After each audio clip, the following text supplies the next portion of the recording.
Les baixes de Barton, Llobet, Pere Tomàs i Barrera i les 15 al turmell de Todorovic. Només saltar a la pista no feia ser massa optimista davant un CAI Saragossa, que jugava al play-off, que arribava en confiança i que té una plantilla de moltíssima qualitat. Però el Fiat Joventut va sorprendre a tothom, fins i tot a si mateix, i va treure la seva millor versió escombrant un equip aragonès que en cap moment va poder fer res davant la llau ofensiu de la penya i, sobretot, davant la intensitat defensiva dels verdinegres. Tu preocupación está en sacar el partido adelante. En ningún caso, antes del partido y tal como hemos jugado el partido anterior y ves al equipo durante la semana,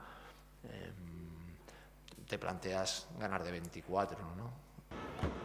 La nota més destacada va ser l'explosió d'Enc Norel, que va tornar a fer una valoració de 21 punts 3 anys i mig després de l'última ocasió que ho va fer.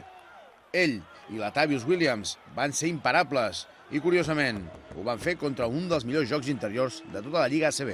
Intento jugar cada día duro, a veces fallo, pero bueno, hoy ha ido bien y bueno, estoy trabajando para ser más constante.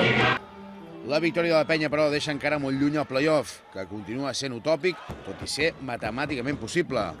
El retorn d'Eulis Báez també va ser important, després de 6 setmanes de baixa.